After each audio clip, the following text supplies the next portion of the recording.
Hello, donc cette vidéo sur FreeCAD a pour objectif de vous présenter les vues ou le système de vues utilisé par le logiciel.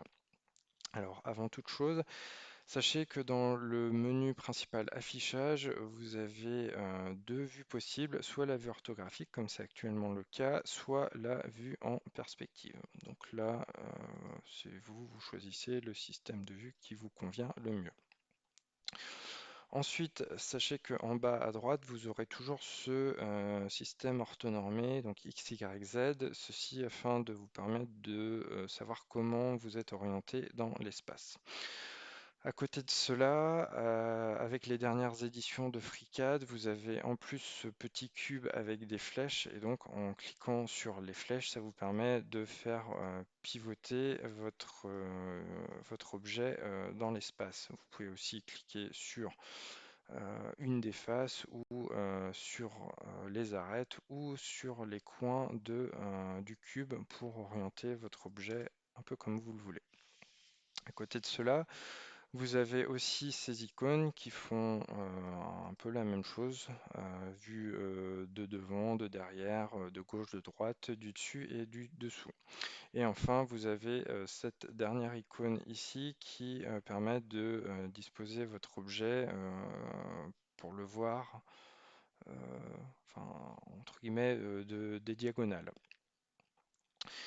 Euh, à côté de cela, en fait, vous pouvez aussi utiliser le pavé numérique de votre clavier qui va faire exactement la même chose que les icônes ici. Donc 1, 2, 3, 4, 5, 6 et la touche 0 permet de se remettre en une vue entre guillemets diagonale. Au niveau de la souris, donc avec la molette, si vous faites pivoter la molette, donc vous avez la fonction zoom dézoom qui est la fonction classique de la molette de la souris. Si pour une raison ou pour une autre vous avez un peu perdu votre objet dans l'espace, vous pouvez cliquer sur une des deux icônes ici qui va vous recentrer votre objet bien comme il faut. Autrement, par rapport à la souris, donc là actuellement, je ne clique nulle part, c'est le curseur classique de la souris. Si jamais vous cliquez sur la molette de votre souris et vous restez appuyé et que vous bougez votre souris, ça vous permet de faire bouger votre objet, donc il ne pivote pas, mais ça vous permet de monter, descendre, aller à gauche ou vers la droite, enfin déplacer votre objet vers la gauche ou vers la droite.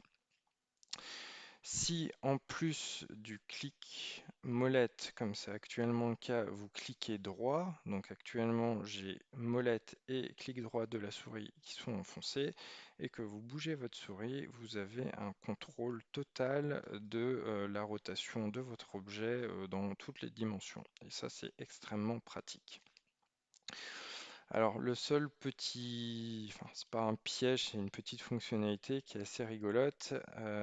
Donc clic molette et clic droit, je bouge et je relâche en même temps. Et du coup votre objet se met à pivoter. Et du coup, quand on s'y attend pas, ça surprend la première fois. Et donc pour arrêter ce mouvement, c'est un clic gauche. Voilà, c'est à noter parce que je peux vous assurer que quand on s'y attend pas, ça surprend. Dernier point, tout ce qu'on a vu là s'applique aussi quand on est dans le menu Sketcher en train de dessiner une esquisse. C'est-à-dire on peut vraiment pivoter comme on veut, à gauche, à droite, se remettre, enfin utiliser les icônes ou les raccourcis clavier. Ça marche aussi sur les esquisses. Voilà, c'est tout pour le système de vue. Salut!